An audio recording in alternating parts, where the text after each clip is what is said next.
मला आठवतं की सकाळ पेपर टाकून तिथे झोपलो आणि सकाळी उठून आळंदीला जायचं. ज्ञानेश्वर माऊली महाराज, आई वडील चाकरवाडी आमच्या गावी आहे आणि त्यामुळे माऊलीला मानतात. मग माऊली म्हणजे ज्ञानेश्वर माऊली ही संकल्पना डोक्यात. जाऊया आणि जिथे संत ज्ञानेश्वर माऊली महाराजांच्या आईवडिलांनी देहांत प्रायश्चित केलं तिथे जाऊन आपण आयुष्य संपवायचं. युधिष्ठिरला प्रश्न विचारला, यक्ष प्रश्न, पृथ्वी तलावरील आश्चर्य काय? माणसाविषयी. त्यांनी सुंदर उत्तर दिलं, माणूस जगताना असा जगतो मी कधीच मरणार नाही आणि असा मरतो कधीच जगलो नाही. जन्म आणि मृत्यूच्या दरम्यान हे जे जीवन आहे, या जीवनाचं काही लोक माती करतात, काही लोक कचरा करतात, काही लोक सोनं करतात आणि तुमच्यासारखे लोक परीस करतात. सातत्य हे ब्रह्मास्त्र आहे. जेवढे यशस्वी लोक झाले पृथ्वी तलावर त्यांनी सातत्य ठेवलं. जेवढे अयशस्वी आहेत किंवा फेल्युअर आहेत किंवा त्या ध्येयापर्यंत डेस्टिनेशनपर्यंत पोहोचले नाही तर त्यांनी सातत्य ठेवलं नाही.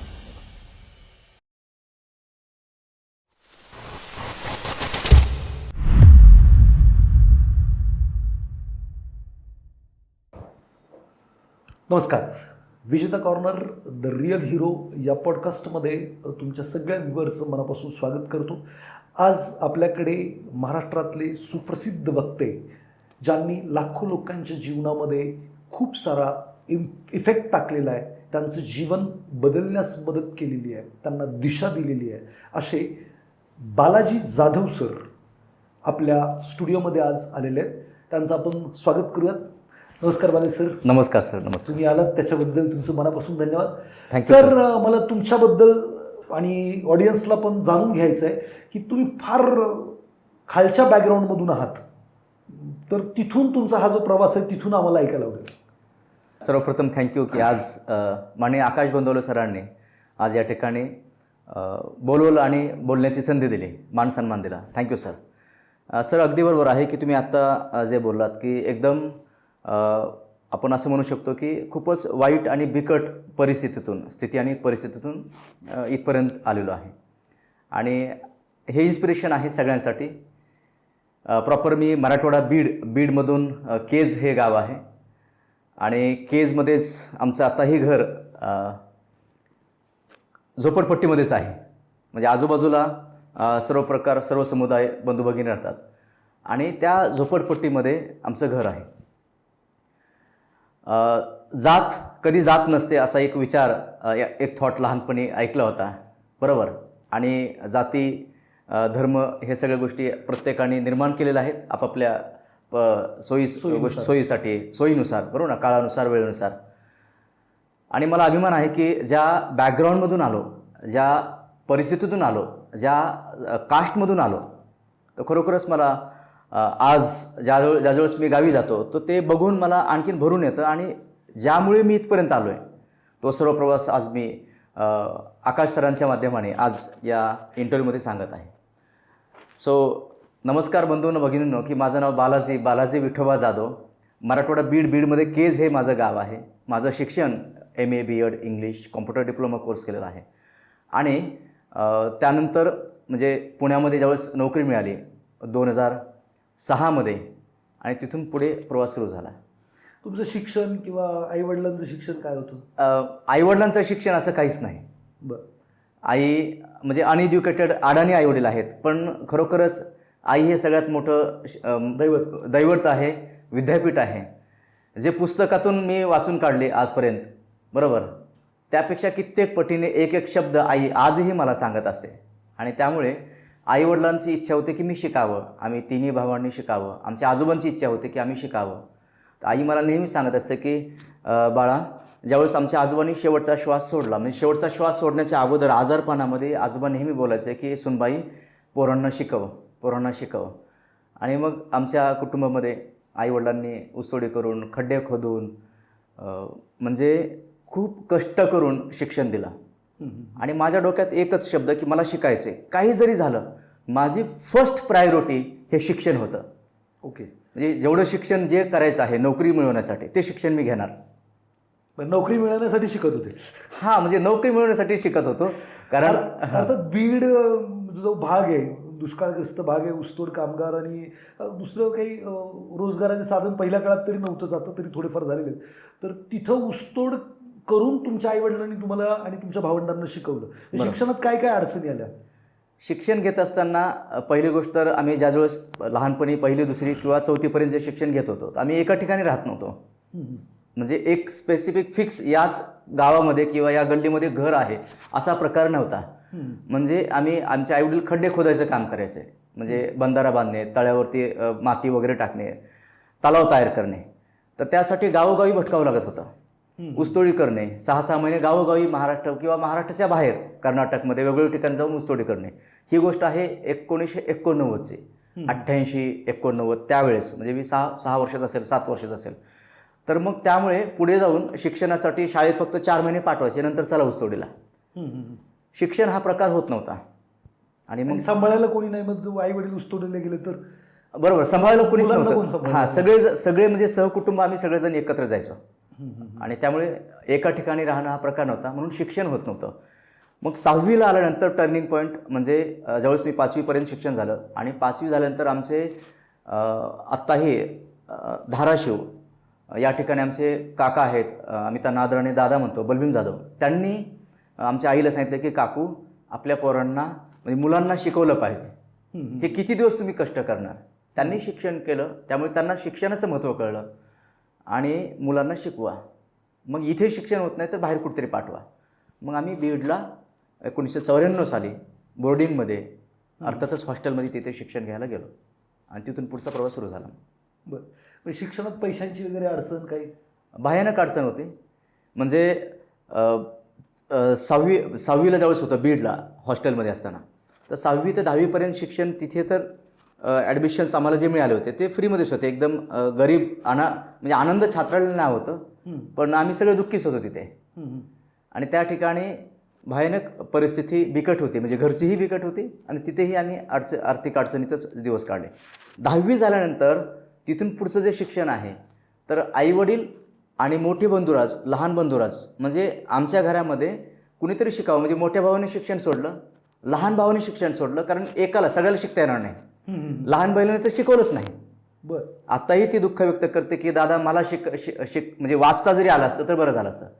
तर कोणाला तरी एकाला शिकावं लागेल. आणि मग माझी ऊसतोडी बंद झाली, तळ्यावरची कामं, तलावावरची कामं माझी बंद झाली आणि मला शिकवू लागले. मोठे बंधू सगळ्यांनी काम करून तुम्हाला शिकवलं? हां, सगळ्यांनी काम करून मला जे काही पुस्तकासाठी खर्च लागतील किंवा कपड्यांसाठी खर्च म्हणजे पैसे लागतील, तर त्यानुसार मग ते 10वीपर्यंत शिक्षण झालं. आणि 10वी नंतर पुढे 11वी 12वी मला कळू लागलं की माझ्या शिक्षणासाठी घरून पैसे जे काही म्हणजे रुपयामध्येच ते पैसे होते त्यावेळेस. तर मी स्वतः मग 11वी आणि 12वी ठरवलं की आता इथून पुढे आईवडिलांकडून 1 रुपया घ्यायचा नाही, म्हणजे काम करायचं. आणि मग मी बीडमध्ये पहिल्यांदा म्हणजे एका हॉटेलमध्ये, म्हणजे बिअर बारमध्ये हॉटेलमध्ये 11वीला असताना वेटर म्हणून काम करू लागलो. मग ते वेटरमधून काम करत असताना डायरेक्ट वेटर म्हणून प्रमोशन नाही मिळालं, पण फरशी पुसायचं काम करायचं. लोक यायचे, झाडू मारणे, पोछा मारणे, फरशी पुसणे, ग्लासेस धुणे, हे काम करू लागलो. 600 रुपये पगार होता. आणि दररोज कधीची गोष्ट? 1999ची गोष्ट आहे. बरं, हां.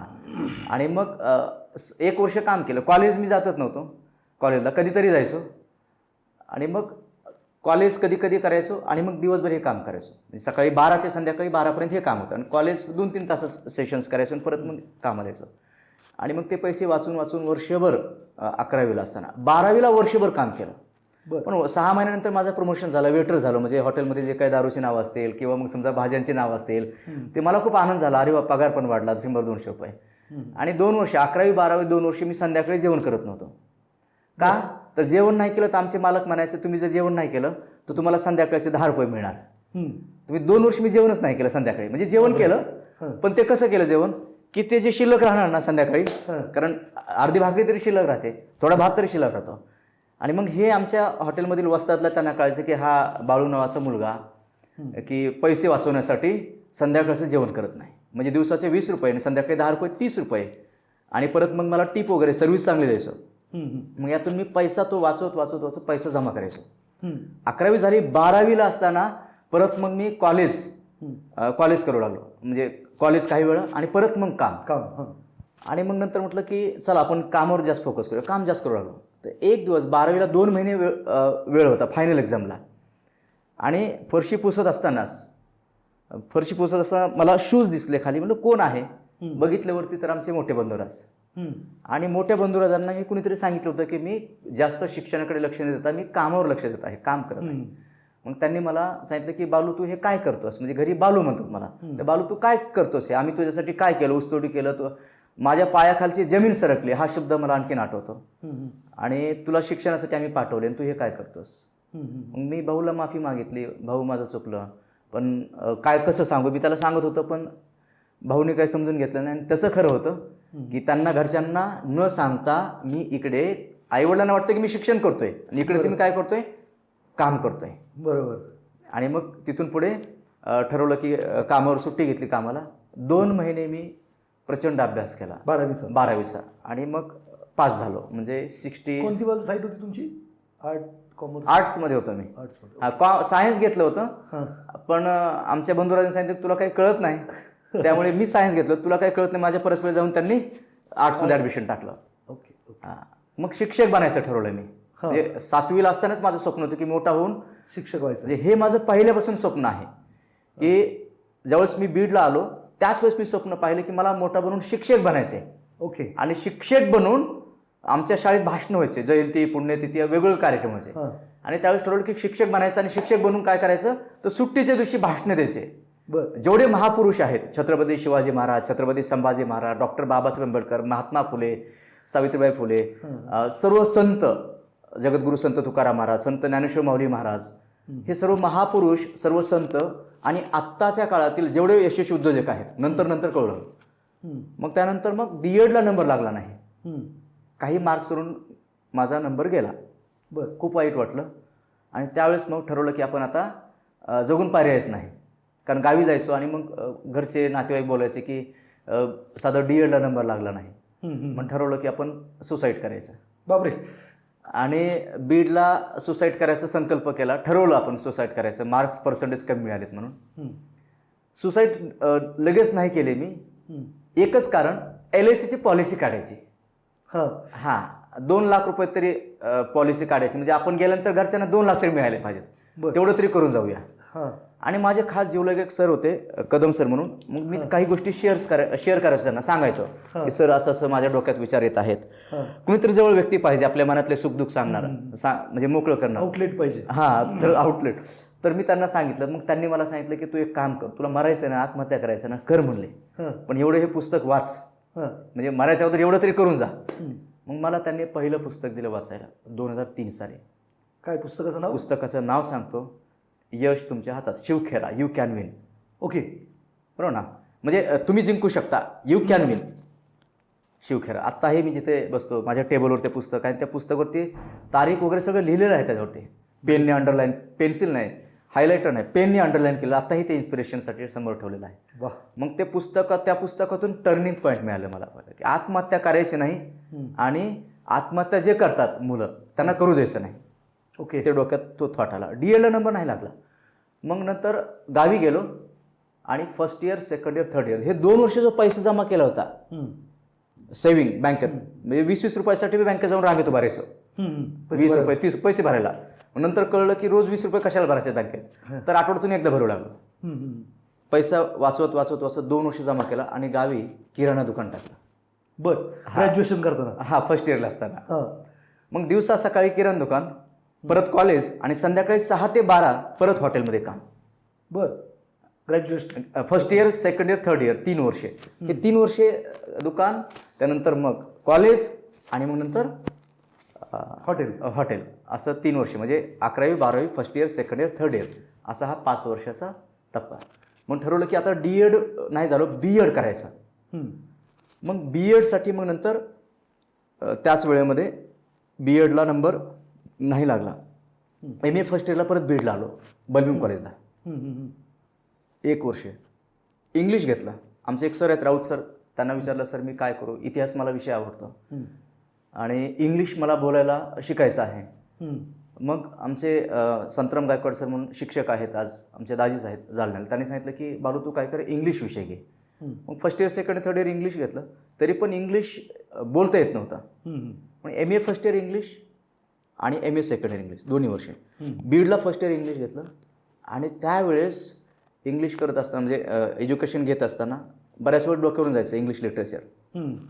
काम तिथेही काम करत होतो कॉलेज, आणि त्यानंतर मग एका एक्झाममध्ये फेल झालो कारण बऱ्याच गोष्टी डोक्यावरून जात होते. पुन्हा अभ्यास केला आणि मग फर्स्ट इयर आणि सेकंड इयर दोन्ही वर्षे एकदाच देता येतात अशी त्यावेळेस सिस्टम होती. मग बीडला 1 वर्षानंतर मी आमच्या म्हणजे गावी केजला राहायला गेलो आणि आंबेजोगाईला मी MA सेकंड इयरला ॲडमिशन घेतलं. बरं. फर्स्ट इयर आणि सेकंड इयर दोन्ही वर्षाचा अभ्यास. राज पंके सर म्हणून मराठवाडा शिक्षण मंडळ आंबेजोगाई खूप सुंदर कॉलेज आहे, तर तिथे आम्हाला ते शिकवायचे आणि फर्स्ट इयर सेकंड इयर दोन्ही वर्षाचा अभ्यास केला. बीडला असताना पहिल्यांदा भाषणामध्ये भाग घेतला. बरं. हे किती सालची गोष्ट आहे? 2003च्या दरम्यानची असेल. ओके. 3-4च्या सुमारास. त्याच्या अगोदर भाषण काही नाही? त्याच्या अगोदर भाषण दिलं होतं पहिल्यांदा 1994 साली बीडला गेल्यानंतर, ज्यावेळेस हॉस्टेलला गेलो. 1 ऑगस्ट 1995 1 ऑगस्ट 1995 7वीला असताना. आणि विषय होता लोकमान्य बाळगंगाधर टिळक आणि अण्णाभाऊ साठे जयंती आणि पुण्यतिथी दिवस असतो 1 ऑगस्टला. वक्तृत्व स्पर्धा, सगळे गेस्ट, मान्यवर, विद्यार्थी सगळे भाषण देत होते. आणि त्या दिवशी मी ठरवलं की आपण पण भाषण द्यायचं. लिहून काढलं आजच्या कार्यक्रमाचे अध्यक्ष, प्रमुख पाहुणे, आदरणीय व्यासपीठ आणि सगळे बंधू भगिनी, पूर्ण भाषणच लिहून काढलं. आणि खूप दिवस प्रॅक्टिस केली, 15-20 दिवस. आणि मग सगळ्या विद्यार्थ्यांची भाषणं झाली, माझा नंबर आला, मी गेलो स्टेजवर. मग एवढंच बोललो, आजच्या कार्यक्रमाचे अध्यक्ष, प्रमुख पाहुणे आणि माझ्यासमोर जमा झालेले बंधू आणि भगिनी. पुढचं मला आठवलंच नाही. आणि आपल्या गावाकडे म्हणजे आमच्या गावाकडे खेडेगावात अंगातीने हा प्रकार असतो. अंगात आल्यासारखं सुरू झालं. तळपायापासून डोक्यापर्यंत हातपाय लटलट होते, घामाने चिंब भिजलो होतो, डोळ्यासमोर अंधेरी आली होती, पोटात गोळा येणे प्रकार, चक्कर येऊन पडतोय की काय असं मला वाटत होतं.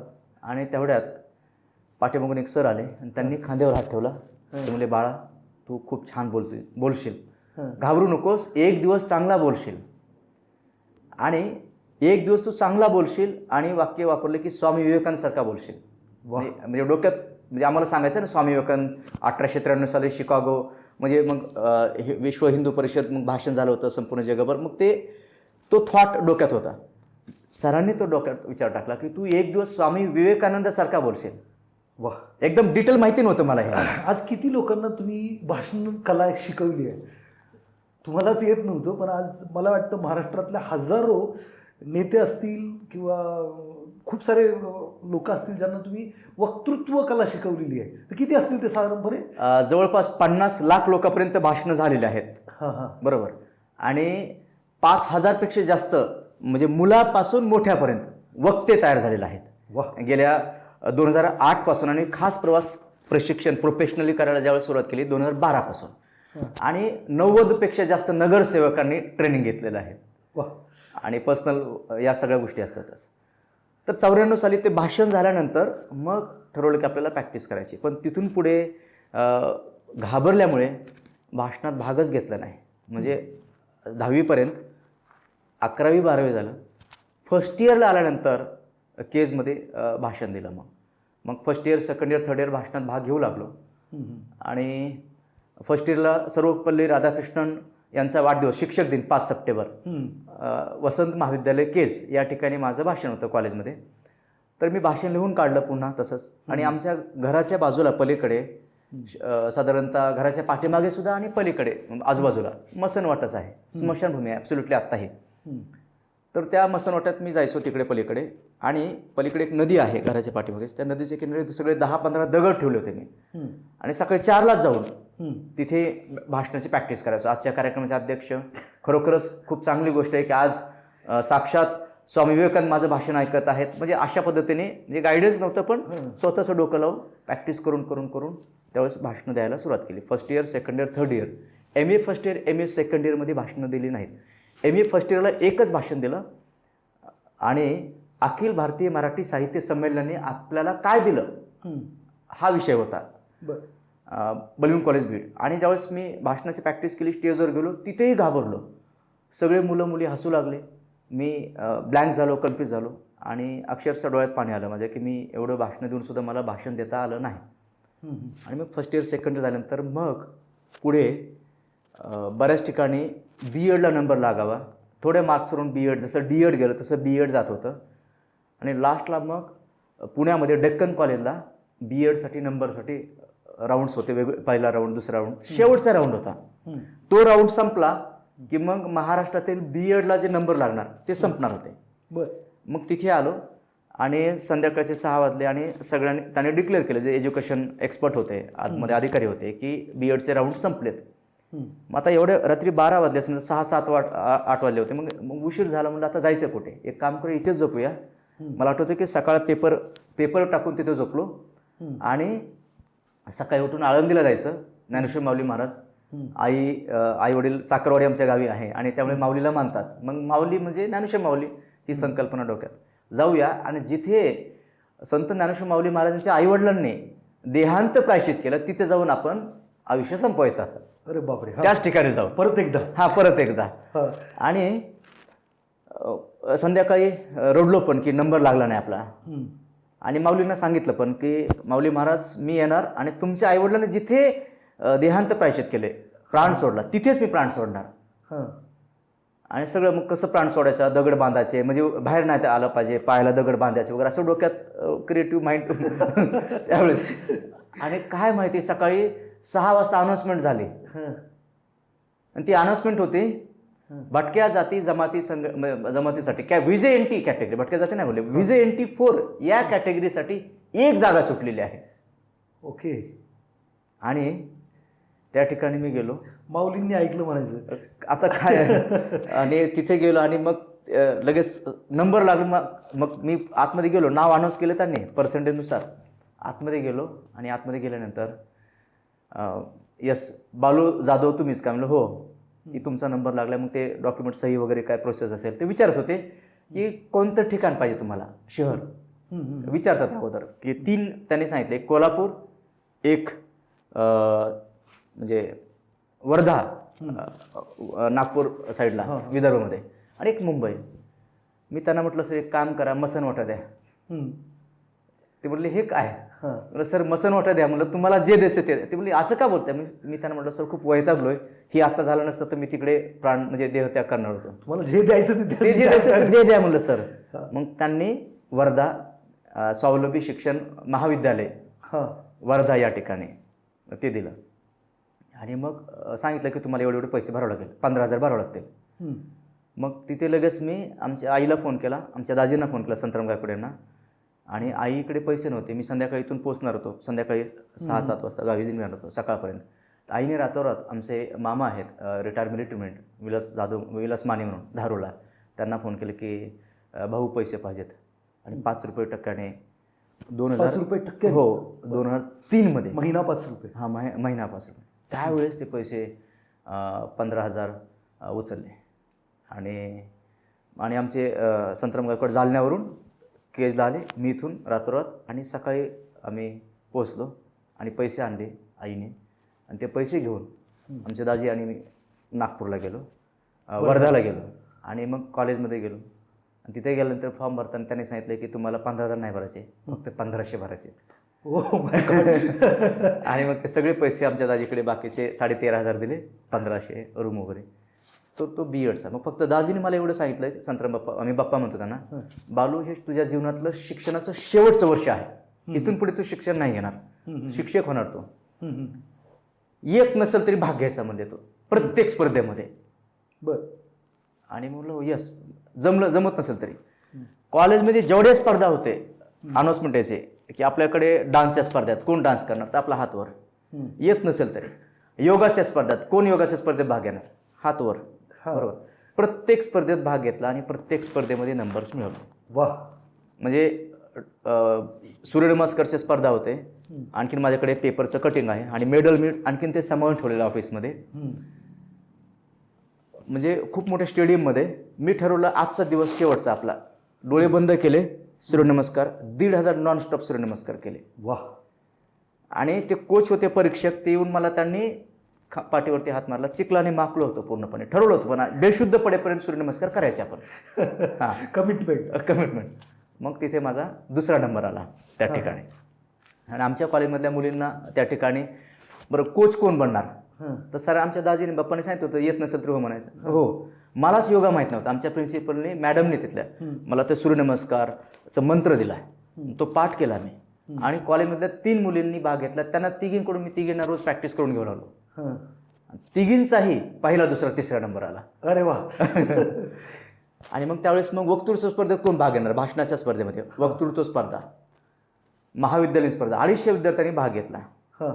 आणि मग भाषणाचा स्पर्धा स्वामी विवेकानंद आणि आजचा तरुण हा विषय होता. 2004 साली 3-4 साली आणि भाग घेतला. 150 पावणे 200 विद्यार्थ्यांनी भाषणं झाली माझ्या अगोदर. माझा नंबर आला. 5 मिनिट भाषण होतं. 4.5 मिनिट झालं की बेल वाजणार होते. परीक्षक समोर, पाठीमागे प्रचंड गर्दी, ऑडियन्स. स्टेजवर गेलो आणि भाषण द्यायला सुरुवात केली. 4.5 मिनिट झाले, बेल वाजले आणि मग पुढच्या 30 सेकंदामध्ये मी वाइंड अप केलं, क्लोजिंग ज्याला म्हणतो आपण, किंवा जे टेम्पो असला पाहिजे. अल्टिमेट स्पीड वाढवली, डायलॉग्स वगैरे. आणि भाषण झाल्यानंतर जे परीक्षक होते, परीक्षक असं थंब दाखवत होते. वा. आणि ऑडियन्समध्ये सगळे मुलं मुली थंब दाखवते, तू जिंकलास, तू जिंकलास. आणि निकाल लागला आणि माझा नंबर 3rd नंबर, एका मुलाचा नंबर आला.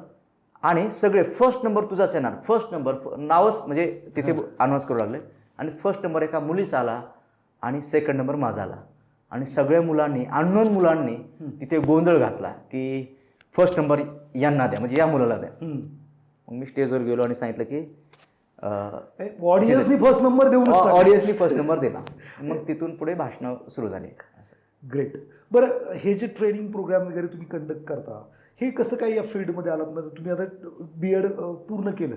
B.Ed पूर्ण केल्यानंतर तुम्ही शिक्षक व्हायला पाहिजे होतं. हो. मग तुम्ही इकडे कसं काय ट्रेनिंग फील्डमध्ये आला? B.Ed झाल्यानंतर मी प्रत्येक रोज पेपरला बातमी बघायचो, म्हणजे जाहिरात बघायचो की शिक्षण सेवक. महाराष्ट्रातल्या कानाकोपऱ्यात जिथे जागा निघाली, आईला पैसे मागायचो आणि मग म्हणजे इंटरव्ह्यूसाठी जायचो. तर ठाण्याला जाऊन आलो, नाशिकला गेलो इंटरव्ह्यूसाठी. आणि नाशिकला इंटरव्ह्यू झाल्यानंतर नंतर कळवणार ते परीक्षा झाल्यानंतर, फॉर्म वगैरे एक्झाम जे असेल ते. मग चला म्हणलं आपण आळंदीला, जिथून आपला नंबर लागला B.Edला, तिथे एकदा जाऊया. आणि माझे खास मित्र अशोक कापरे, म्हणजे आम्ही first year, second, third year एकत्रच होतो. पण ते थर्ड इयरला पुण्यात आले, MIT कॉलेज आळंदीला ते जॉब करत होते, कॉम्प्युटर लॅब अटेंडंट म्हणून. आणि मग त्याला फोन केला, अरे बापू, म्हणजे त्याला बापू म्हणतो मी, अशोक, मी पुण्याला आळंदीला यायचं दर्शनला, तू तिथे जॉबला आहेस. मला ये म्हटलं. मग इथे आल्यानंतर मी आळंदी आलो, म्हणजे नाशिकवरून. आणि दर्शन घेतलं आणि त्याला म्हटलं, यार खूप स्ट्रेसमध्ये आहे, टेन्शनमध्ये, जॉबच मिळाने गेला, वर्षभर फिरतोय म्हटलं, पण जॉब काय मिळाने गेला, काय करावं कळत नाही. तो म्हणाला, पुण्यामध्ये कॉल सेंटर्स असतात आणि तिथे चांगले पैसे मिळतात. त्यामध्ये 2 प्रकार असतात, डोमेस्टिक आणि इंटरनॅशनल कॉल सेंटर. आणि त्याला काय हे B.Ed वगैरे काय म्हणजे शिक्षणच नाही, इंग्लिश बोलता आलं पाहिजे, असं असतं. मग त्यांनी बायोडाटा तयार करून दिला, आम्ही दोघांनी एकत्र बसून. आणि मग इंग्लिशची प्रॅक्टिस केली. कॉल सेंटरचं पुस्तक आणलं, आणखीन माझ्याकडे ते पुस्तक आहे, इंटरव्ह्यू कशी द्यायची. आणि मग इंटरव्ह्यू द्यायला सुरुवात केली. इंटरनॅशनल लेवलला गेल्यानंतर, म्हणजे जे इंटरनॅशनल कॉल सेंटर्स असतात, तिथे गेल्यानंतर पहिल्याच इंटरव्ह्यूमध्ये कळलं की आपल्याला तो टोन, तो ॲक्सेंट, तो प्रकार येत नाही आपल्याला. बरोबर. आणि मग डोमेस्टिकमध्ये IBM कॉल सेंटर, म्हणजे याला येरोडा साईडला तिकडे आहे. आणि तिथे माझं सिलेक्शन बऱ्यापैकी झालं. पगार होता साधारणतः 8,000 रुपये, म्हणजे असं देणार होतं 8,000. म्हणजे कधीची गोष्ट ही? हे 2006ची गोष्ट, 6च्या एंडला. ओके. मग तिथे गेल्यानंतर त्यांनी रिजेक्ट केलं, सिलेक्शन नाही झालं माझं. मग परत त्याला म्हटलं, जॉब मिळत नाही, जॉब. मग आळंदीला अशोक कापरेच्या मदतीने त्या ठिकाणी पाटील भाऊ म्हणून आहेत, पाटील भाऊ, त्यांनी मला सांगितलं की म्हणजे अशोकने त्याला सांगितलं की याला जॉब पाहिजे. मी त्याला म्हटलं, आता कोणतंही जॉब मिळू द्या. ॲब्सोल्युटली सर, पुण्यामध्ये 21 इंटरव्ह्यूज दिले मी, पास काढायचो मी. आणि दिवसभर कुठेही जागा निघाली, म्हणजे एकतर लोकमतला सकाळला बातम्या बघायचो मी, लोकसत्ताला वगैरे, आणि जायचो इंटरव्ह्यू द्यायला. 21 इंटरव्ह्यू. 20व्या इंटरव्ह्यूमध्ये मी समोरच्या मॅडमला विचारलं, माझं काय चुकतं हेच कळत नाही मला का सिलेक्ट करत नाही. I have done MA and B.Ed in English literature, हे वाक्य लिहून पाठ केलं होतं. आणि मग नंतर कळलं, काही इंटरव्ह्यू नंतर MA B.Ed सांगायचं बंद केलं, कारण माझीच मला लाज वाटायला लागली. मी सांगायचं, I am a graduate, tell me something about your self. तुम्ही सांगायचं, आय एम अ ग्रॅज्युएट, एवढंच सांगायचं. आणि मग नळ स्टॉपला एका मॅडमला विचारलं की माझं सिलेक्शनच होत नाही मॅडम, तुमच्याकडे मला ऑफिस बॉयची नोकरी द्या, कारण आत्ताच माझं लग्न झालंय आणि मिसेसला पुण्यात आणायचंय, जे पगार द्याल ते आणि जे काम सांगाल ते, पण मला नोकरी द्या. ते म्हणाले, आणि मला सांगा काय चुकतंय माझं. त्यांनी मला सांगितलं की तुम्हाला 3 गोष्टीवर काम करायचं आहे. 3 गोष्टी कोणत्या? तर तुम्हाला मराठी व्यवस्थित बोलता येत नाही, ते जाऊन सुधारणा करा त्यामध्ये. आप हिंदी में बढ़िया बात नहीं कर सकते and you are not able to speak English very well. Go and improve these 3 languages. मग त्यावेळेस कळलं मला की आपल्याला आणखीन भाषेवर काम करायचं आहे. मराठवाड्यातली भाषा जर मराठवाड्यातली भाषा, टोन, बरोबर ना, उच्चार. आणि परत मग आमची जी कम्युनिटी आहे त्यामुळे त्यांचं तर फारच अजून त्यांचं तर वेगळं, म्हणजे आमची बोली भाषा आहे, लेखी भाषा नाही. बरोबर. मग पुणे आळंदीला गेलो आणि जॉब नाही मिळाला. मग अशोक कापरे आणि ते पाटील सरांच्या मदतीने मला मरकळला जॉब मिळाला. ITPL नावाची कंपनी, पहिला जॉब माझ्या म्हणजे जीवनातली पुण्यातला जॉब. बरं. इनोलेट टेक्नॉलॉजी प्रायव्हेट लिमिटेड आणि कॉम्प्युटर ऑपरेटर. ITI झालेला व्यक्ती, त्याच्या अंडर मी MA BEd graduation, MA BEd post graduate व्यक्ती. पण तिथे मी सांगितलं MA BEd फक्त ग्रॅज्युएशन.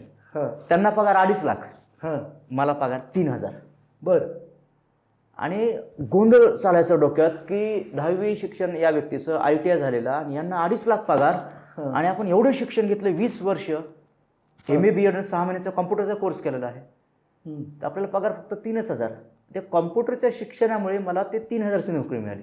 MA BEdचा काही संबंधच नव्हतं तिथे, या शिक्षणाचं काही काही संबंध नाही. आणि मग त्यानंतर ठरवलं की आपल्याला जर यांना 2.5 लाख मिळू शकतात, पण आपण पण आता लाखात कमवलं पाहिजे, काहीतरी केलं पाहिजे. मग कॉम्प्युटर त्याच्यातच मास्टर करूया. 4 महिने नोकरी केली मी तिथे त्यांच्या हाताखाली, म्हणजे जे काही टायपिंग करणं असेल किंवा फाईल, मग मशीन साफ करणे मोकळ्या वेळामध्ये.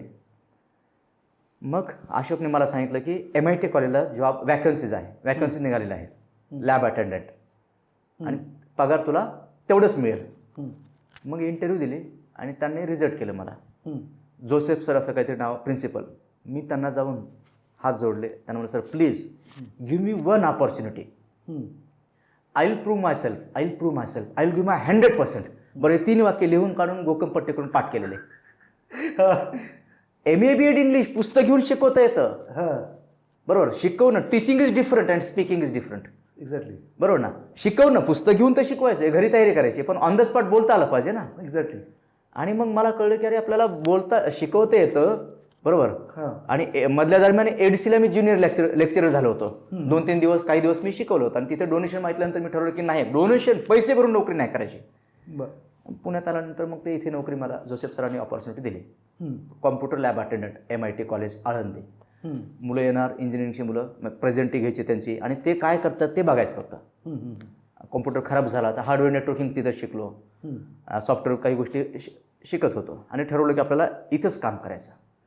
पण त्या ठिकाणी सगळ्यात सिनियर व्यक्ती त्या कॉलेजमध्ये, त्यांना होता पगार 70,000 आणि डोक्यावरची केस गेले होते.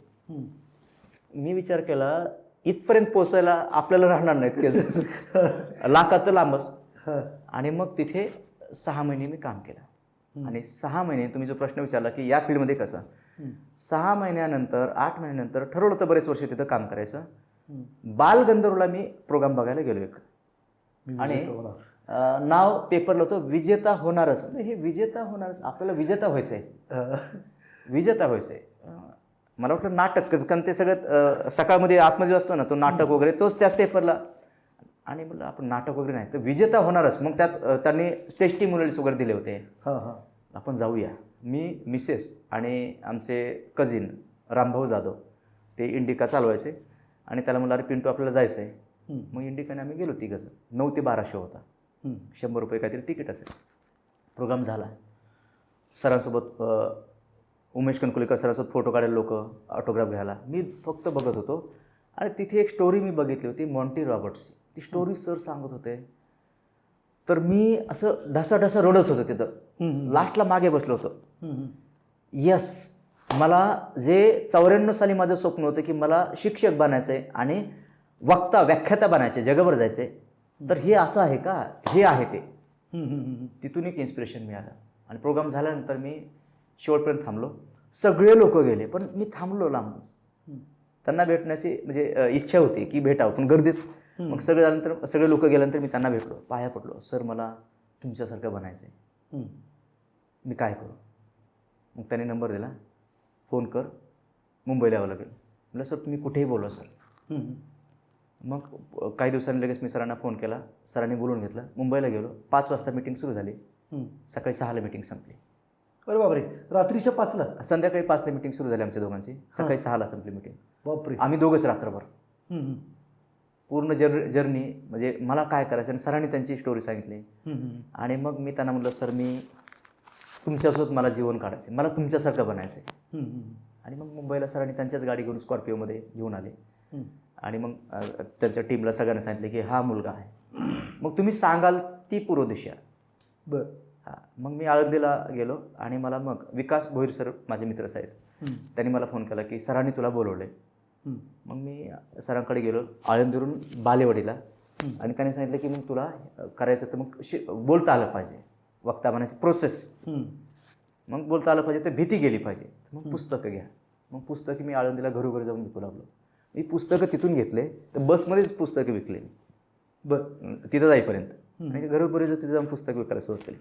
मग पुढची स्टेज. कोणते पुस्तकं विकली? कणकवली सरांची? उमेश कणकवलीकर सरांची पुस्तकं. स्टार्टिंग तिथूनच झालं, बरोबर ना, पुण्यात पुस्तकं विकू लागलो घरोघरी. ज्यावेळेस मी घरी जायचो आळंदीला लोकांच्या घरी, काही ताई भांडे घासायचे, मी सांगायचो ताई आपल्या घरात मुलं आहेत का? हो. तर बघा हे हुशार होणारं पुस्तक आहे, विजेता होणारं पुस्तक. म्हणजे दादा तू विजेता झालास का? म्हणजे पुस्तक विकतोच तो, बरोबर बरोबर. मग ते सांगायचे. मग ते पुस्तकं विकायला सुरुवात केली. आणि त्यानंतर मग पुढची स्टेप म्हणजे बालगंधर्व या ठिकाणी सकाळी 9 ते संध्याकाळी 9 असे 9 महिने उभं राहिलो पुस्तकं विकण्यासाठी. रोडच्या बाजूला, गेटच्या बाजूलाच कट्ट्यावरती पुस्तकं ठेवायचं. ते ठेवाय अजून पण लागतं. लोक येणारे जाणारे. आणि मग प्रत्येकाला सांगायचं सर हे पुस्तक घ्या. मग लोक बोलायचे की काय शिक्षण झालं दादा तुझं? मी सांगायचो MA BEd. आणि तू हे करतोस का? मी त्यांना सांगायचो कॉन्फिडन्स वाटतो याच्याने, कम्युनिकेशन स्किल डेव्हलप होतं, बरोबर. पुस्तकं घरोघरी गेली पाहिजे, पुस्तकं वाचली पाहिजेत, हे सर आम्हाला नेहमी सांगायचे. आणि तो मेसेज आपल्याला द्यायचा, घराघरात पुस्तक गेलं पाहिजे, प्रत्येकाने पुस्तकं वाचली पाहिजे, घराघरात लायब्ररी पाहिजे. मग हे डोक्यात भिनलं होतं. आणि 9 महिन्यानंतर मग तिथून ठरवलं की आता उभं राहून पुस्तक विकायचं नाही, वक्ता बनायचे. तर शाळेत मग बाणेरला एक शाळा आहे, पहिलं माझं स्पीच शिक्षकांना. डायरेक्ट स्वतः गेलो आणि मुख्याध्यापकांना भेटलो, माझं शिक्षण एवढं झालेलं आहे आणि मला तुमच्या विद्यार्थ्यासाठी, शिक्षकासाठी, पालकासाठी भाषण द्यायचं आहे. ते म्हणाले तुम्ही कोण? मी त्यांना म्हणलं बालाजी जाधव, माझे MA BEd झाले, मी पुस्तकं वाचतोय, मी वक्ता आहे, वक्ता बनायचं आहे, मला जगभर जायचं आहे, स्वामी विवेकानंद यांच्यासारखे भाषण द्यायचे आहेत. आम्ही भाषण का ठेवू तुमचं? तर मला कळलं की आपल्याला भाषण पुण्यामध्ये नाही ठेवणार कोणी. मग ठरवलं सकाळी 7 ते संध्याकाळी अंधार पडेपर्यंत शाळा दिसली की घुसायचं, क्लास दिसला की घुसायचं. बरं. दिवसभर. आणि मग उदरनिर्वाह पुस्तकं विकून चालू होतं, तेवढंच, दुसरं काहीच नाही. हां. आळंदीची नोकरी सोडली, वक्ता बनायचा मार्ग सापडला. मिसेसला गावी पाठवलं, तू जा. मिसेस गावी जाऊन राहिली. आणि मग मी त्या दरम्यान म्हणजे इकडे येण्याच्या अगोदर, सरांकडे येण्याच्या अगोदर आम्ही तिघं चौघांनी, सूर्यकांत पाटील सर, नितीन कासार, विजय आरकडे आणि मी नितीन भानगुडे पाटील साहेबांचा प्रोग्राम बघितला. सिंधुताई सपकाळ, नितीन भानगुडे पाटील, देहू गाव या ठिकाणी.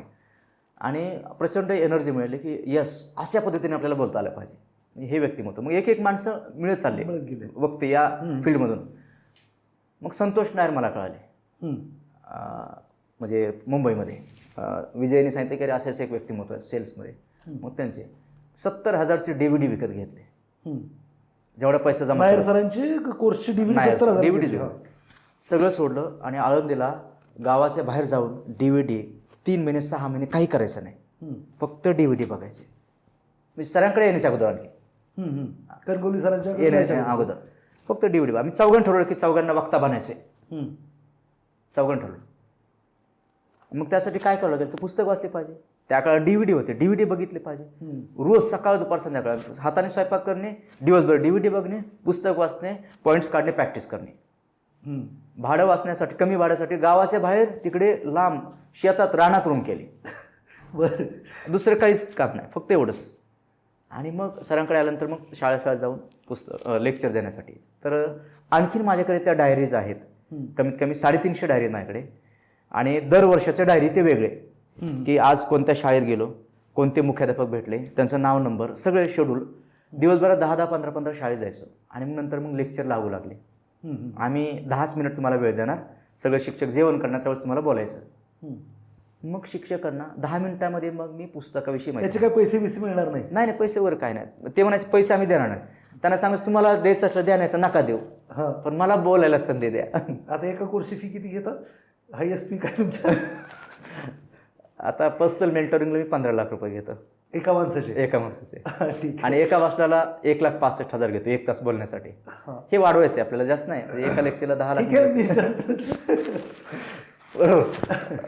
तर बोलूयाचं त्याविषयी पण. तर मग ते शाळेत मग मला ते लेक्चर पैसे देत नव्हते, नारळ द्यायचे, सन्मान, शाल श्रीफळ, नारळ द्यायचे. मी बाहेर यायचो, आजूबाजूला बघायचो, कोणी दिसलं नाही की रोडच्या बाजूला बसून नारळ फोडायचो, तो अख्खा नारळ खायचो. अख्खा नारळ खायचो. पुस्तकातून जे पैसे येणार त्यातून वडापाव खायचो. पण दिवसभर ठरवलं होतं काही खायचं नाही, घरी जायचं नाही, दिवसभर काहीतरी विकूनच जायचं. मग सकाळी 7 ते संध्याकाळी 7 अंधारपर्यंत. मला आठवतं की वारजे मावडीला दिवसभर लेक्चर नाही लागले, कोणत्या शाळेत जायचो तर आतमध्ये गेलो तर बघितलं तर सगळे काच असतात ना, हे असे मोठमोठे काच, ते काचाचा कारखाना होता. मी त्यांना म्हटलं की माझं लेक्चर कशाला आलात? ते लेक्चर आतमध्ये ऑफिसमध्ये आणि पलीकडे. ते म्हणजे इकडे या म्हणजे लेक्चर तुम्हाला ठेवायचं ना, ते सगळे काच कामगार आहेत. मी त्यांना म्हटलं क्लासेस. ते म्हणजे क्लासेस नाही, बाहेर जाऊन बघा ग्लासेस आहेत. ते ग्लासेस असा शब्द होता, मला वाटलं क्लासेसच आहेत. आतमध्ये घुसलो होतो. तर असं लेक्चर्स होत होत होत 1 लेक्चर, 2 लेक्चर, 3 लेक्चर, आत्ता 7,000 भाषणं झाले महाराष्ट्र, भारत आणि भारताच्या बाहेर. आणि स्वप्न आहे की पुढच्या 10 वर्षात 100 देशात जायचं स्वप्न आहे, संकल्प आहे. आत्तापर्यंत 50 लाख लोकांपर्यंत प्रवास झाला. लेक्चर्स 20 लोकांपासून 200पासून 2000 पर्यंत. आणि गोपीनाथराव मुंडे अकॅडमीच्या वतीने विष्णू घुगे सरांनी माझा प्रोग्राम ठेवला होता. जायभाई सर, फुंदे सर या सगळ्यांच्या माध्यमाने, कैलास घुगे सर, परळीला 10 फेब्रुवारी 2020. आणि जवळपास तिथे 18 ते 20,000 लोक होते. स्पीच झालं आणि स्पीच चालू असताना, भाषण चालू असताना पंकजाताई स्टेजवर आले आणि सगळे विद्यार्थी आणि सगळे टाळ्या वाजवत होते. आणि साहजिकच माझं स्पीच थांबणं गरजेचं होतं, कारण मान्यवर आलेलं आहेत. आणि मग मी स्पीच थांबवलं. अँकरनी पण सांगितलं की स्पीच, आणि थांबवलं. आणि थांबवण्याच्या अगोदर मी एक डायलॉग बोललो डॉक्टर APJ अब्दुल कलाम सरांचा, स्वप्न पहा, स्वप्न पहा, बरोबर. आणि मी थांबलो. आणि ताईसाठी एकदा सगळ्यांनी जोरदार टाळ्या वाजवल्या. आणि तो डायलॉग आणि ते स्पीच, तर ताई म्हणाले की बोलू द्या थोडं, अँकर सांग बोलू द्या थोडं. मी माझं कंटिन्यू केलं आणि मग माझं स्पीच थोडं थांबवलं. ताई स्टेजवर आले आणि त्यांनी माझ्या कानात बोलले की तुम्ही खूप छान बोलतात. ही प्रतिक्रिया, बरोबर ना. मग असं एक एक एक करत मग गेल्या वर्षी मला पहिली अपॉर्च्युनिटी मिळाली. एक डायरेक्ट सेलिंग इंडस्ट्री आहे DXN म्हणून, तर त्यांच्या वतीने आग्रा या ठिकाणी मला कंपनीच्या वतीने सांगितलं की आपको आग्रा में जाना है और वहाँ पे प्रोग्राम करना है, स्पीच देना है. मी त्यांना म्हटलं की महाराष्ट्रात मराठीत बोलतोय, हिंदीत बोलतोय, इथले तर ठीक आहे आपलं गावाकडची हिंदी, बरोबर ना. इंग्लिश पण बोलतोय, आपली मराठी म्हणजे tone, accent, grammatical mistake, it's okay. तिथे बोलायचं तर मी त्याची प्रॅक्टिस केली. आणि तिथे 1-2 वर्षापूर्वी माझं स्पीच झालं. प्रॅक्टिस अप्रतिम केली. त्या एका स्पीचने तिथला जो व्हिडिओ आहे, जे व्हायरल झाले सगळीकडे, नॉर्थ इंडियामध्ये सगळीकडे ऑलमोस्ट प्रोग्राम झाले. मग बिहारला झाला 5,000 लोकांसाठी, तो इन्स्टाला आपण व्हिडिओ अपलोड केलेला आहे. असे कंटिन्यू आता आता एवढे फोन येतात की तारखा म्हणजे भाषण, व्याख्यान आणि भाषण, कोणताही विषय द्या, you can give me any topic, कोणताही विषय द्या, फक्त 1 दिवस, 4 दिवस, 8 दिवस अगोदर वेळ द्या, म्हणजे विषय, आणि त्याची तयारी करतो. म्हणजे मग त्यासाठी पुस्तकं, म्हणजे आता 42 रनिंग आहे. 60व्या वर्षी मला कोणत्या विषयावर भाषण द्यायचं त्यासाठी पुस्तकं आणून ठेवलेली आहेत. 7,000 पुस्तकं जमा केली, आणखीन 5,000-6,000 पुस्तकं जमा करायची, हजारो पुस्तकं वाचले. आता आठवड्याला 1-2 पुस्तक वाचतो. टार्गेट आहे, संकल्प आहे की दिवसाला मला 1 पुस्तक वाचायचं आहे रोज. म्हणजे सकाळी 3 ते रात्री 10पर्यंत काम करायचं, 11पर्यंत काम करायचं, कामच करायचं आहे, बरोबर. म्हणजे हे सगळ्यात सेल्फ मोटिवेशन आहे, म्हणजे ज्या परिस्थितीतून आलो. मग 1 भाषण, 2 भाषण, आता ही even today itself I practise every day I practise, हर दिन लगातार. आज भी मैं प्रैक्टिस करता हूँ. अगर मुझे अपॉर्चुनिटी मिलती है कहीं पे, so definitely I practice. If I am getting opportunity to speak in front of uncountable people into English language, so I practice. So definitely I am going more than 100 countries to inspire people to create success stories, to create speakers and leaders. And that's why every day I am going on next level. Automatically I am getting calls and opportunities. And there are many people who are supporting me. So यामध्ये सगळ्यात महत्त्वाचं आहे आईवडिलांचा आशीर्वाद, ज्यांच्यामुळे मी आहे. Great. आईवडील हे दैवत आहे. आणि दररोज मी अक्काला फोन करतो, अक्का तुला जिवंत राहायचं आहे, बाप्पा तुम्हाला जिवंत राहायचं आहे. मी सकाळी 3ला उठतो तर मी ब्रह्मांडाला सांगतो की आईवडील जिवंत राहावेत 20 वर्ष तरी किमान आणखीन. बरोबर. आणि म्हणजे हे जे सक्सेस आहे, म्हणजे गेल्या वर्षी माझं स्पीच झालं, धनंजय मुंडे साहेब स्टेजवर होते, 2,500 विद्यार्थी होते आणि माझं 1.25 तासाचं स्पीच होतं. वडील स्टेजवर आले आणि वडील रडले. म्हणजे ही जी पोचपावती आहे आमच्या गावामध्ये. आता जे नगराध्यक्ष आहेत त्यांनी प्रोग्राम ठेवला, मसल क्लासेसचे होते, महाराष्ट्रातल्या प्रत्येक जिल्ह्यामध्ये प्रोग्राम. बरोबर. दररोज प्रोग्राम्स असतात, शाळा, कॉलेजेस, क्लासेस, कंपनीज. माननीय विश्वास नांगरे पाटील साहेबांना भेटलो. पिंपरी चिंचवडमधील 7 पोलीस स्टेशनचे 170 पोलीस बांधवांना. बरोबर. त्यांनाही स्ट्रेस असतो, त्यांना हेल्थचे चॅलेंजेस असतात. बरोबर. भायखळा ऑर्थो रोड जेल त्या ठिकाणी तेथील कैद्यांसाठी प्रोग्रामचं प्लॅनिंग होतं. मग ऑन द स्पॉट तिथे पोलिसांना प्रोग्राम झाला, 170 पोलीस. बरोबर. पाटील सर त्यांची मुलं आपल्याकडे येत होते. तर असे प्रोग्राम्स करत करत करत भाषण कोणत्याही विषय द्या आणि मग नंतर मग ट्रेनिंग. स्पीच इज डिफरंट, भाषण हे वेगळं आहे, व्याख्यान भाषण. ट्रेनिंग हे म्हणजे कॉन्टेंट, त्यांना जो विषय हवा आहे, ज्या विषयासाठी लोक पैसे भरून वेळ काढून आलेत, तर त्यांना न्याय देता आला पाहिजे. म्हणून अंतःकरणातून कळकळीने, तळमळीने इच्छा आहे, पोटतिडकीतून इच्छा आहे की जे लोक आपल्यावर विश्वास ठेवून आपल्याकडे येतात, ज्या अपेक्षाने, त्यांना 10x मिळालं पाहिजे. म्हणजे कुणी कोणामध्ये बदल घडू शकत नाही, कुणी कुणाच्या जीवनाचा उद्धार उत्कर्ष करू शकत नाही. बरोबर. म्हणजे मी कितीही व्यायाम केला तर मी माझ्यासाठी फिटनेस होते, माझ्या मिसेसला, पत्नीला किंवा आई वडिलांना, मित्र नातेवाईकांना नाही होणार. मी कितीही पुस्तक वाचले तर माझ्या बुद्धीचा विकास होणार आहे, ते विजडम माझ्यामध्ये येणार आहे. बरोबर. मग ते आमच्याकडे सहभागी प्रशिक्षणार्थी जे आहेत त्यांना ते सांगतो. म्हणजे आजही मी एक विद्यार्थी म्हणून जीवन जगतोय, आजही पुस्तक वाचतोय, 124 कोर्सेस केले, लाखो रुपये गुंतवणूक केले, सर्टिफाईड NLP प्रॅक्टिशनर, सर्टिफाईड ग्राफॉलॉजिस्ट. बरोबर. म्हणजे वेगवेगळे सर्टिफिकेशन्स आत्ताही चालू आहेत आणि शेवटपर्यंत कोर्सेस करायचे आहेत. बरोबर. पुस्तक वाचायचे, तुमचे कोर्सेस केले. बरोबर ना. Financial literacy. कारण आम्ही वक्ता घडवतोय. आज 7,000 विद्यार्थ्यांना घडवलं, आज 20-20 हजार लोकांसमोर, लाख लोकांसमोर बोलायचं स्वप्न आहे. बरोबर. बोलणार पण, जगावर जाणार. पण प्रत्येकजण एका क्षेत्रात एक्सपर्ट असतो, मास्टर असतात. जसं तुम्ही, आम्ही तुमची स्टोरी सांगतो, यू आर रिअल इन्स्पिरेशन आणि रिअल हिरो तुम्ही आहात. गावाकडून येऊन तुम्ही जे आज एम्पायर उभं केलं, मग आम्ही लोकांना सांगतो की बरोबर ना, तुमच्याकडून आम्हाला धडे मिळाले. तर अशा पद्धतीने कंटिन्यू पुस्तकं वाचणे, कोर्सेस करणे. मग 200 लोकांच्या मुलाखती घेतल्या. बरं. हां, फक्त आणखीन अपलोड केले नाहीत, पण मुलाखती घेतले. जेवढे यशस्वी लोक आहेत यादीच केलेली आहे. म्हणजे हिंदू हृदय सम्राट बाळासाहेब ठाकरे यांच्यापासून, गोपीनाथराव मुंडे साहेब यांच्यापासून, विलासराव देशमुख यांच्यापासून ते आत्तापर्यंत, आत्ता जे हयात आहेत पॉलिटिकल लीडर सगळ्यांची नावं लिहून काढले की यांना आपल्याला भेटायचं आहे. म्हणजे बिल गेट्सपर्यंत नावं लिहून काढले. स्वप्न बघायला पैसे द्यावे लागत नाहीत, आपणच शिकवतो, लिहूया ना मग. बरोबर. आणि अनेक मान्यवरांच्या माध्यमाने, मित्र नातेवाईकांच्या माध्यमाने एक लोकांना आम्ही भेटत आहोत. बऱ्याच लोकांना, काही लोकांच्या भेटीगाठी नाही झाले, पण खूप चांगल्या लोकांना भेटतोय आणि त्यांच्यापासून आम्हाला इन्स्पिरेशन मिळत आहे, इनपुट्स मिळत आहेत. सो एकंदरीत असं आहे. आणि आत्ता सकाळी 3ला जे उठतोय ते गेली 4 वर्ष झाले कोरोनापासून. कोरोनाच्या 2 महिन्या अगोदर 10 जानेवारी 2020 हा वाढदिवस. आणि त्या दिवशी ठरवलं की आपल्याला इथून पुढे शेवटपर्यंत 3ला उठायचे, लाईफ टाईमसाठी. स्थिती परिस्थिती कितीही सुखाचा, आनंदाचा उच्चांक असेल तरी 3ला उठायचं, दुःखाचा उच्चांक असेल तरी 3ला उठायचं. संकल्प म्हणजे संकल्प. आणि मग जानेवारी संपला, फेब्रुवारी संपला आणि मार्चमध्ये कोरोना सुरू झाला, 20 मार्चच्या दरम्यान 2020 साली. आणि मग गावी गेलो होतो मी पाडव्याच्या निमित्ताने आणि तिथेच थांबलो 7 महिने. 7 महिन्यामध्ये रोज 15 तास अभ्यास केला. आमच्या घराच्या पाठीमागे आमच्या वडिलांनी शेती आणि बागायती म्हणजे झाडे लावलेत. तर 7 महिने दररोज सकाळी. मग ऑनलाईन ब्राह्ममुहूर्त काय असतं, मी जे करतोय याचे पैसे मिळतात, अरे वा. मग कोर्स सुरू केला. मग 50 लोक त्यावेळेस चांगल्या लेवलला, आणखीन वाढत गेली ती संख्या. म्हणजे 3M क्लब, 5M क्लब हे सुरू झाले. मग आत्ताही ते चालू आहे. कोणकोणते कोर्सेस आहेत तुमच्याकडे? दररोज सकाळी 3M क्लब चालू आहे. म्हणजे 3ला उठतो, 3M क्लब म्हणजे 3:30ला सुरू होतो. 3 ते 3:30च्या दरम्यान फ्रेश होणे आणि 3:30 ते 4:15 45 मिनिट. तो VIP पर्सनल मेंटरिंग कोचिंगचा प्रोग्राम आहे. बरं. हां, सरसकट सगळ्यांना आपण आता त्यात परमिशन देत नाही. आणि त्या लोकांना आम्ही जागे करतो. बरं. आमचा फोन जातो की सर उठा. म्हणजे आमचे एक पाटील सर आहेत समजा उदाहरणार्थ, तर मी स्वतः उठलो की लगेच सर उठा, झोपायचं नाही, जागावायचं आहे, उठा, झोपेतून जागे व्हा आणि जीवनातून जागे व्हा. एकदाच आयुष्य आहे, सर जागे व्हा सर.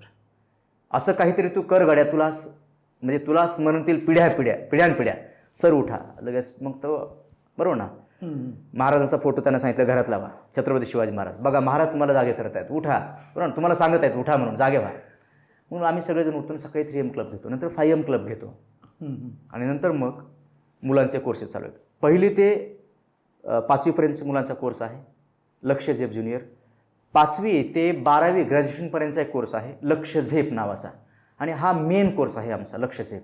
आणि या कोर्सच्या माध्यमाने पिंपरी चिंचवडमध्ये फिजिकल लेवलला खूप सारे विद्यार्थी, म्हणजे जवळपास 7,000पेक्षा जास्त विद्यार्थ्यांनी हा कोर्स केला.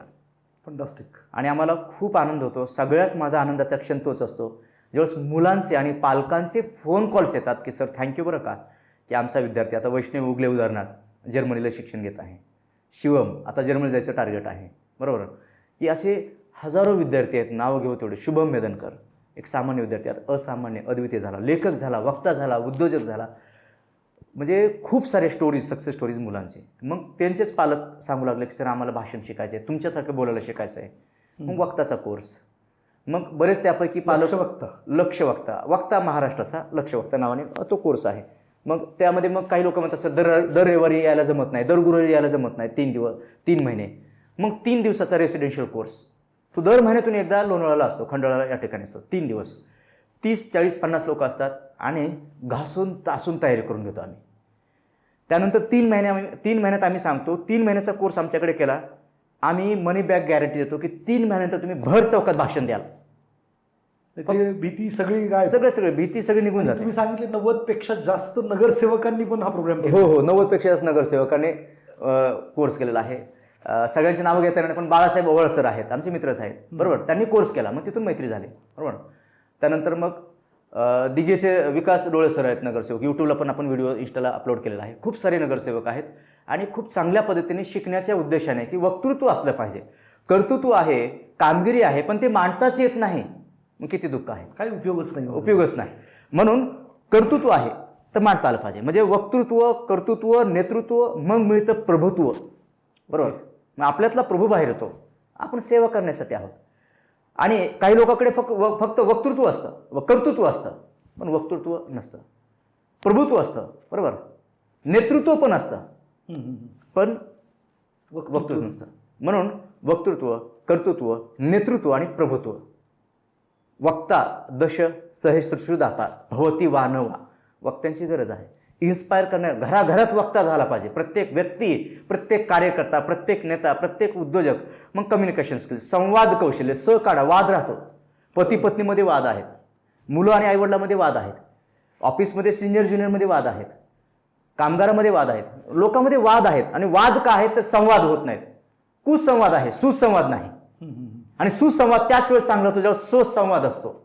आणि सुसंवाद आम्ही 3M क्लब 5M शिकवतो. एक डिवाइन स्पिरिच्युअल टॉक कसा असला पाहिजे, सेल्फ टॉक असेल तर वॉक आणि रॉक होणार, बरोबर. आणि म्हणून मग आम्ही वक्ता कशा पद्धतीने, एका व्यक्तीसमोर, 10 लोकांसमोर, 100 लोकांसमोर, 1000 लोकांसमोर, क्लास लेवलला, मास लेवलला कसं बोलायचं, कसं पटवायचं, कसं पेटवायचं, कसं कटवायचं, खालच्या पट्टीत, मधल्या पट्टीत, वरच्या पट्टीत कसं बोलायचं, language, body language, eye contact, facial expressions, voice modulations, tone, tonality, pitching, या सगळ्या गोष्टी आपण भीती दूर करण्यासाठी अल्टिमेट आम्ही scientifically, psychologically, spiritually 21 formula design केलेत. बॉडी लँग्वेजचे 151 प्रकार शोधून काढलेत. पॉझिटिव्ह बॉडी लँग्वेज स्वतःची, निगेटिव्ह बॉडी लँग्वेज स्वतःची, पॉझिटिव्ह बॉडी लँग्वेज ऑडियन्सची, निगेटिव्ह बॉडी लँग्वेज ऑडियन्सची. आपल्याला आयडेंटिफाय करता आली पाहिजे, कोणत्या लेवलला आपल्याला बोलता आलं पाहिजे, मास लेवलला, क्लास लेवलला. तर ते आपण त्या ठिकाणी वक्ता या कोर्समध्ये 3 दिवस 3 महिने आणि VIP मेंटॉरिंग पर्सनल कोचिंग. मग तुम्ही 100% बोलणार. आमचे एक पाटील सर म्हणून आहेत, त्यांनी कधीच भाषण दिलं नव्हतं. तर ते म्हणाले सर मी खरोखर बोलू शकेल का? म्हणलं सर 100%. फक्त एकच, म्हणजे आम्ही ज्यावेळेस इन्क्वायरीज येतात, लोक फोन करतात, मुका व्यक्तीला आम्ही तेवढं तयार करू शकत नाही, पण मुक्या व्यक्तीला ज्याला बोलता येतं आणि इच्छा आहे, आम्ही सांगतो तसं करा तुम्ही, बरोबर, सांगतो तसं करा. लोक करतात आणि तयार होतात. त्यांनी पहिला प्रोग्राम ठेवला 5000 लोकांसाठी. लोक आले सर तिथे 15000. बरं. आणि हिंद केसरी, महाराष्ट्र केसरी सगळ्या लोकांना बोलवलं त्यांनी प्रोग्रामला. पिंपरी चिंचवडचे आत्ताचे जे आमदार आहेत महेशदादा लांडगे, दादांनाही त्यांनी गेस्ट म्हणून बोलवलं होतं, आटपाडी या ठिकाणी. यूट्यूबला व्हिडिओ आहे तो पण. 15,000 लोकांसमोर 9 मिनिट 50 सेकंद त्यांनी भाषण दिलं. वा. आणि त्या भाषणाची तयारी बालाजी जाधव म्हणजे आम्ही समोरासमोर आणि ऑनलाईन प्रॅक्टिस घासून तासून आम्ही सांगतो की आम्हाला माहिती आहे ना कशा पद्धतीने बोलायचं ते. बरं. तर बालाजी सर, हे आपलं तर खूप छान टॉक रंगलेलं आहे. मला हे विचारायचं की तुमच्या आयुष्यातले असे 5 लोक ज्यांच्यामुळे तुम्ही आज इथं आहात असं तुम्हाला वाटतं? सर्वप्रथम तर माझ्यासाठी सर्वस्व माझे आईवडील आहेत, बरोबर. आणि हे सगळ्यात मोठं इन्स्पिरेशन आहे, आईवडील. आणि मोठा भाऊ लहान भाऊ कुटुंबामध्ये, दुसरं म्हणजे मोठा भाऊ लहान भाऊ आणि पत्नी. म्हणजे तिचं शिक्षण 12वीपर्यंत झालेलं आहे. म्हणजे घरामध्ये कुणीतरी सॅक्रिफाईस करतात. तर आज मी जे 3 वाजता उठतोय आणि दररोज जे डिव्हाइन ॲक्टिव्हिटीज करतोय, वाचन करतोय, प्रवास करतोय, तर कुणीतरी आहे पाठीमागे सपोर्ट करणारी व्यक्ती. आईवडिलांनी जन्म दिला, लहानाचं मोठं केलं, शिक्षण दिलं, मोठा भाऊ लहान भाऊ फॅमिली, आणि पुण्यामध्ये पत्नी मला सपोर्ट करते. खरोखरच 2 तिसरी व्यक्ती म्हणजे पुण्याजवळच आलो मी, आणि त्यावेळेस मला जो सपोर्ट मिळाला, या फील्डमध्ये तू चांगला बोलतोस, बोलू शकतोस, मित्र. त्यामध्ये विजय आरकडे, अशोक कापरे, सूर्यकांत पाटील, नितीन कासार, विकास भोईर, या सगळ्यांनी. आणि आज भरपूर मित्र आहेत. मित्र, चांगले मित्र पाहिजेत. संगती तर गती, बरोबर. 3 झाले. आणि चौथे आणि महत्त्वाचं म्हणजेच काय तर उमेश कणकुलीकर सर. तिथे टर्निंग पॉईंट मिळाला. उमेश कणकुलीकर सरांकडे गेल्यानंतर तिथून मला पुढे मग ट्रेनर असतात असं माहीत नव्हतं मला. मग तिथून पुढे भारतामध्ये जेवढे ट्रेनर्स आहेत ऑनलाईन, आणि आता तर ऑनलाईन झाले, आता ऑनलाईन यांचं म्हणजे टोनी रॉबिन्सपासून ते जिग्जिगरपासून तर स्टीफन कोयेपासून ते पुस्तकं, कोर्सेस, इथं ट्रेनर ते भरपूर आहेत. पण ट्रेनिंग इंडस्ट्रीमध्ये स्टार्टिंगला सुरुवातीला उमेश कणकुलीकर सर, नंतर मग संतोष नायर, मग असे बाकी डॉक्टर स्नेह देसाई, हे भरपूर लोक आहेत, बरोबर ना, सिरीज. तर हे 3-4 सगळ्यांना ऐकलंय किंवा त्यांची पुस्तकं ऐकलंय, बघितलंय. दिवसात किती वाचन करता? आता जास्त होत नाही, 3-4 तास वाचन करतो, बरोबर. पण सकाळी 3 ते 10 वाजेपर्यंत मला वेळ दिला स्वतःला लर्निंगसाठी. 3 ते 9, आता 1 तास वाढवला, बरोबर. ऑफिसमध्ये गेल्यानंतर मीटिंग नसतील तर वाचनच. म्हणजे मी तर थँक्यू म्हणतो ज्यांनी याचा शोध लावला मोबाईलचा आणि यूट्यूब आणि इंस्टाग्राम आणि याचा, बरोबर ना. 100% सगळ्यात जास्त फायदा कोणी करून घेत असतील म्हणजे चांगल्या गोष्टीसाठी. म्हणजे कंटिन्यू लर्निंग असतं ऑनलाईन ऑफलाईन. आणि पुस्तकं प्रचंड वाचायचं आहे आणि हे ज्ञान घेऊन लोकांपर्यंत पोचायचे, लोकांसाठी. सफलता मिळवण्यासाठी काय केलं पाहिजे? तुम्ही ऑडियन्सला काय सल्ला द्याल? एका शब्दात सांगेल, आणि तो शब्द म्हणजे सातत्य ठेवणे. एक माघार घेणारा कधीच विजेता होत नाही, आणि एक विजेता कधी माघार घेत नाही. वा. स्वप्न सगळेच बघतात, सगळ्यांची पूर्ण होत नाहीत. सफलता सगळ्यांनाच हवं आहे, कोणालाही विचारा सफलता पाहिजे, बरोबर ना.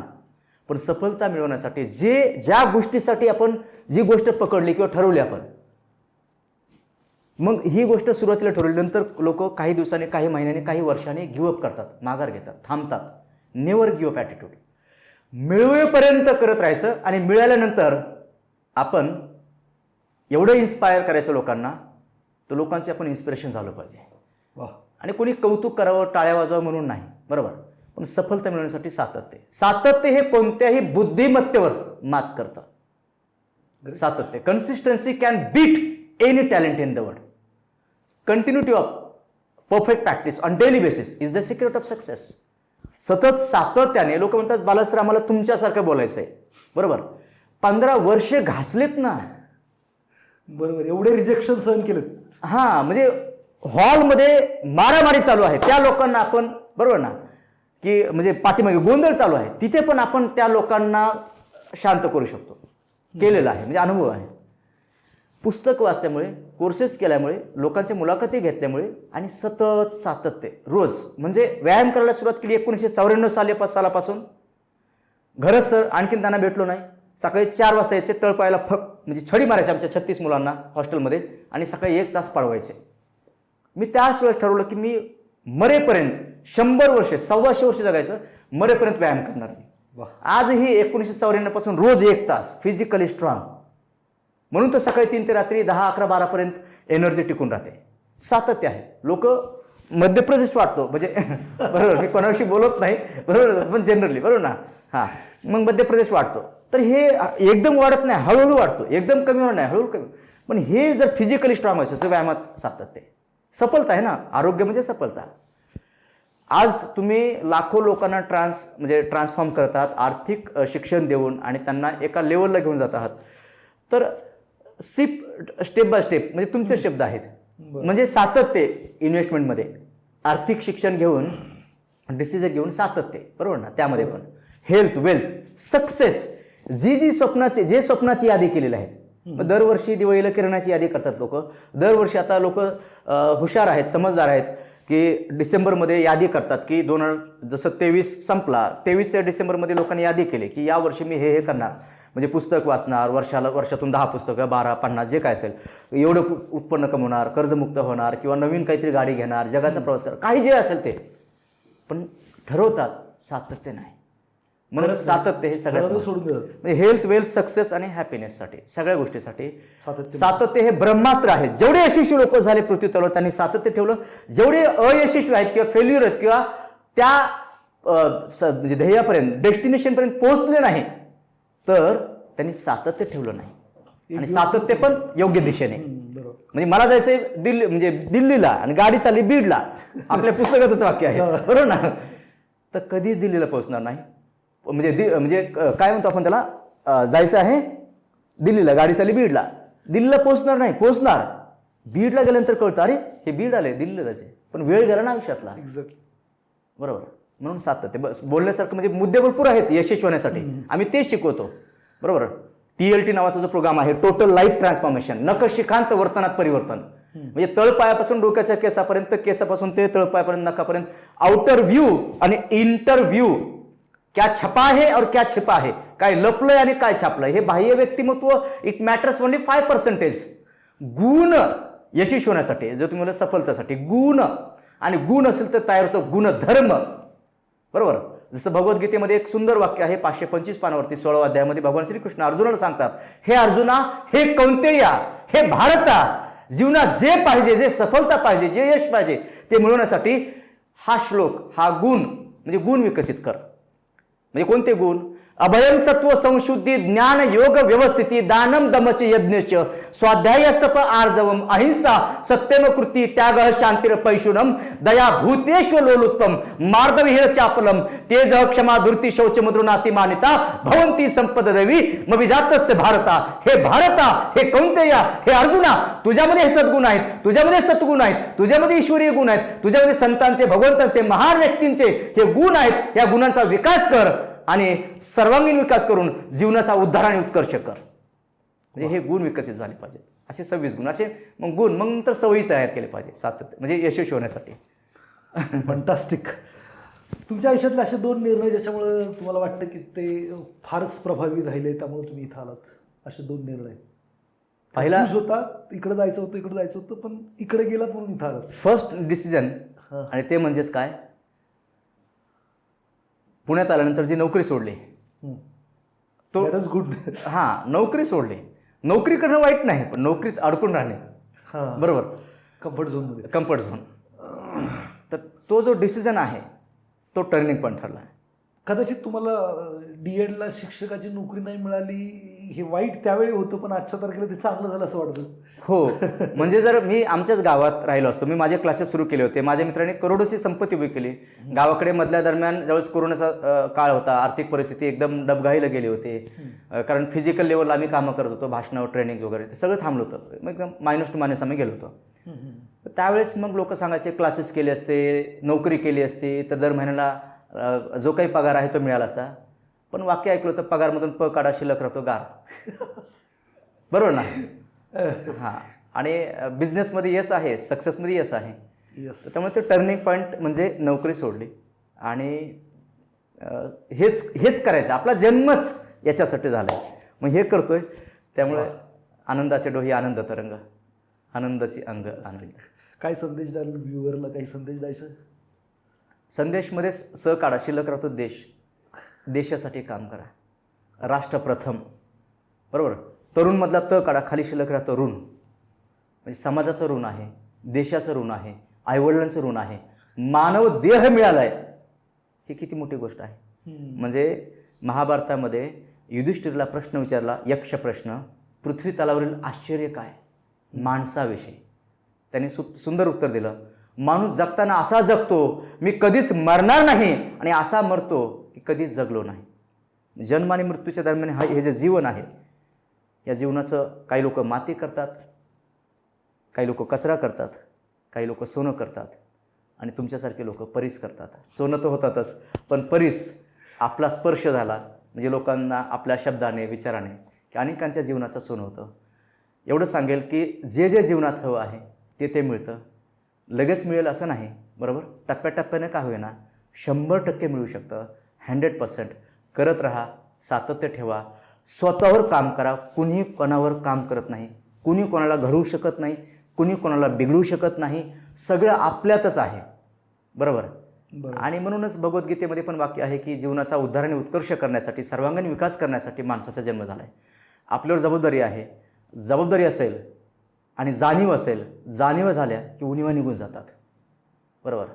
रिस्पॉन्सिबिलिटी असेल तर ॲबिलिटी येते, क्षमता येते, पात्रता येते, आणि आपली क्षमता, पात्रता, लायकी या सगळ्या गोष्टी, ॲबिलिटी चांगल्या शब्दामध्ये, क्षमता वाढली की आपोआप त्या गोष्टी आपल्याकडे येतात जे मिळवायचं आहे. म्हणून आईवडील आपल्याकडे बघत आहेत, त्यांच्या अपेक्षा आहेत, त्यांच्या इच्छा आहेत, त्यांची स्वप्न आहेत, बरोबर.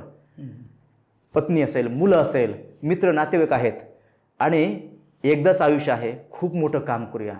या भारत देशात, या महाराष्ट्रात संतांची भूमी आहे, महापुरुषांची भूमी आहे, माणसातला देव माणूस रतन टाटा, बरोबर. आपल्या आजूबाजूला खूप लोक आहेत, होऊन गेलेले आणि आता हयात असलेले. हे खूप मोठे इन्स्पिरेशन आहे. आणि आपण जिवंत आहोत, श्वास चालू आहे, याच्यासारखं इन्स्पिरेशन दुसरं कोणतंच नाही. खूप महान कार्य करूया, आणि शेवटचा श्वास घेताना सुद्धा भारी वाटलं पाहिजे, असं जीवन जगूया, बरोबर. खूप छान सर, हे संपूच नाही असं वाटतंय, हां. पण वेळेचं थोडंसं भान ठेवूयात. विजेता कॉर्नर किंवा द रिअल हिरो कसे असतात, हे रिअल हिरो रिअल टाईम तुम्हाला भेटत आहेत, यांच्याकडून इन्स्पिरेशन जर आपण घेऊन जर काही टार्गेट डिसाईड केलं, सरांनी सांगितलं सातत्य ठेवा, आणि ते जर पूर्ण केलं तर होऊ शकतं. विजेता कॉर्नरमध्ये रिअल हिरोला मला तुम्हालाही बोलवावं लागेल. सो या कार्यक्रमासाठी बालाजी जाधव सरांनी वेळ दिला, आणि ते वेळात वेळ काढून इथं आले, त्याबद्दल सर तुमचं मनापासून धन्यवाद. थँक्यू. थँक्यू सर, थँक्यू, धन्यवाद. सरांनी संधी दिली त्याबद्दल धन्यवाद. Thank you so much.